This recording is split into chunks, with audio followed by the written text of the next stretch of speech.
এসালাম group কর্তৃক আমাদের প্রিয় ইসলামী ব্যাংকে ধ্বংস করার অংশ হিসাবে আজকের এই পটিয়া থেকে যেই সমস্ত লোকদেরকে গাড়ি ভাড়া করে তাদেরকে অর্থনৈতিকভাবে সাপোর্ট দিয়ে বিরিয়ানির টাকা দিয়ে যাদেরকে আজকে ইসলামী ব্যাংকের সামনে মব সৃষ্টি করার জন্য একত্রিত করেছে, তাদের আসার খবর পেয়ে আমরা গ্রাহকরা আজকে এখানে সমবেত হয়েছি। আসসালামু আলাইকুম রহমতুল্লাহ। প্রিয় দর্শক, আপনারা গতকালকে দেখেছেন ইসলামী ব্যাংকের সামনে এসালাম গ্রুপের সন্ত্রাসীরা টাই প্যান্ট শার্ট পরে গলায় একটা কার্ড ঝুলাইছে, ইসলামী ব্যাংকের কার্ড ঝুলায় হাজার হাজার লোক তারা ভাড়া করে নিয়ে এসেছিল প্রিয় দর্শক ইসলামী ব্যাংকের সামনে। সেখানে পুলিশ মোতায়েন ছিল, তারা তেমন কিছু করতে পারে নাই প্রিয় দর্শক। সেখানে অল্প সময় অবস্থান করার পরে তারা কিছু গরম বক্তব্য দিয়েছে, এসালামকে ফিরিয়ে আনতে চাই, চাকরিতে বহাল হতে চাই। প্রিয় দর্শক, গ্রাহকরা পরে টের পেয়ে যখন ধাওয়া দিয়েছে তারা কিন্তু এখান থেকে পালিয়ে গিয়েছে। সম্মানিত ভাই এবং বন্ধুগণ, আজকে বাংলাদেশ সরকার কথায় কথায় বলে যে বিগত এই সরকার আমলে আর কোনো মব সৃষ্টি করতে দিবে না, কিন্তু আজকে সালামের প্রেতাত্মারা আজকে এখানে একত্রিত হয়ে যে মব সৃষ্টি করার চেষ্টা করেছে, আমরা আইন শৃঙ্খলা রক্ষাকারী বাহিনীকে ধন্যবাদ জানাতে চাই। আপনারা আমাদের গ্রাহকদের উপস্থিতি টের পেয়ে এই সমস্ত প্রেতাত্মাদেরকে সালামের লুটেরাদেরকে এখান থেকে তাড়িয়ে দিয়েছেন, এই জন্য আমরা আইন শৃঙ্খলা রক্ষা বাহিনীকে ধন্যবাদ জানাই। অতএব এসালামের যদি কোনো লোকজন যেখানে মত তৈরি করার চেষ্টা করবে, ইসলামী ব্যাংকের যত গ্রাহক আছেন, ইসলামী ব্যাংকের কর্মকর্তা কর্মচারীদেরকে নামা লাগবে না, যাদের অ্যাকাউন্ট আছে আপনারা শুধু রাস্তায় নেমে এসে ওদেরকে দাওয়া দেবেন, দেখবেন সব লেজ গুটিয়ে পালিয়েছে। এদেরকে কোনোভাবেই সাপোর্ট করা যাবে না। আপনারা জানেন যে এদেরকে কারা ইন্ধন দিচ্ছে? বিএনপির লোকজন। সরকার আজকে জামাত ইসলামের ইসলামী ব্যাংকে ধ্বংস করার জন্য প্রিয় দর্শক জামাত ইসলামের উপর রাগ খাটিয়ে প্রিয় দর্শক দেখেন, চিন্তা করেন, বাংলাদেশের একমাত্র প্রতিষ্ঠিত ব্যাংক হচ্ছে ইসলামী ব্যাংক, এই ব্যাংকটাকেও ধ্বংস করার জন্য দেখেন প্রিয় দর্শক বিএনপি কিভাবে তলে তলে ষড়যন্ত্র করতেছে। তারা নতুন ভাবে আইন পাশ করেছে এসালামকে নাকি শেয়ার ফিরিয়ে দিয়ে এই ব্যাংক তাদের হাতে তুলে দেবে। চিন্তা করছেন যে এসালামের মাধ্যমে বিগত 17 বছর ধরে হাসিনা এই ইসলামী ব্যাংকে ধ্বংস করেছে, হাজার হাজার কোটি টাকা এখান থেকে লুটপাট করেছে, সেই এসালামকে আবার সুযোগ সুবিধা দিচ্ছে। আপনারা জানেন যে বাংলাদেশের হোম মিনিস্টার তার ছেলে পেলে সবকিছু আজকে এসালামের সবকিছু দখল করে নিয়ে আছে, গাড়ি বাড়ি অর্থ সম্পত্তি যা আছে সবকিছু তারা দখল করে আছে। এটা কিন্তু ওপেন।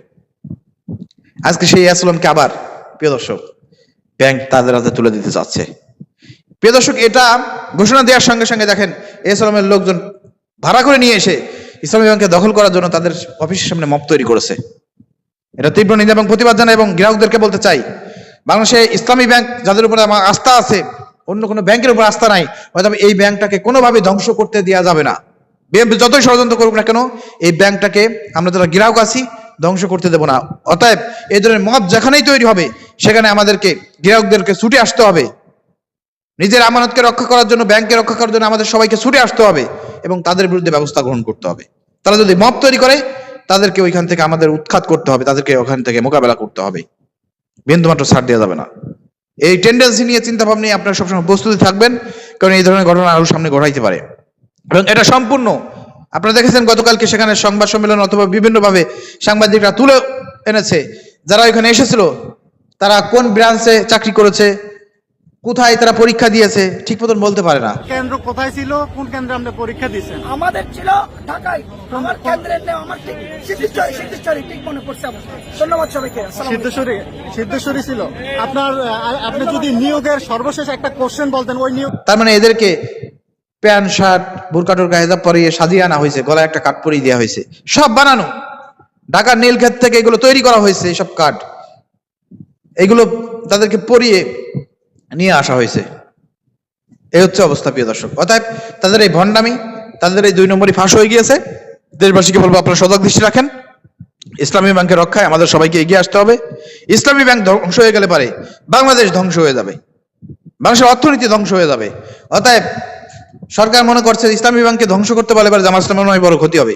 জামাত ইসলামী ওরকম ব্যাংক প্রতিনিয়ত জন্ম দিতে পারে, সেই সক্ষমতা জামাত ইসলামের আছে। জামাত ইসলামের আমির সাহেব যদি ডাক দেয়, সেই ধরনের ব্যাংক প্রতিদিন একটা তৈরি করতে পারে বাংলাদেশ জামাত ইসলামী। অর্থাৎ ইসলামী ব্যাংক ধ্বংস করলে পারে এটা জামাত ইসলামের কোনো চুল পরিমাণ কোনো ক্ষতি হবে না, এটা সরকারের মাথায় রাখা দরকার। এটা দেশের ক্ষতি হবে, বাংলাদেশের ক্ষতি হবে, এটা আপনাদের বুঝতে হবে। এই জন্য গ্রাহকদেরকে বলবো আপনারা যে কোনো সময় যে কোনো মবকে প্রতিহত করার জন্য প্রতিরোধ করার জন্য আপনারা এগিয়ে আসবেন, তাহলে এটা সহজ হবে। আশা করি বুঝতে পেরেছেন। প্রিয় দর্শক, যেসব ভুয়া লোকজন এখানে এসে আপনার এভাবে আন্দোলন করেছে, মব সৃষ্টি করেছে, তাদের বিরুদ্ধে আইনানুগ ব্যবস্থা গ্রহণ করার জন্য আমরা প্রশাসনের দৃষ্টি আকর্ষণ করছি। আসসালামু আলাইকুম রহমতুল্লাহ।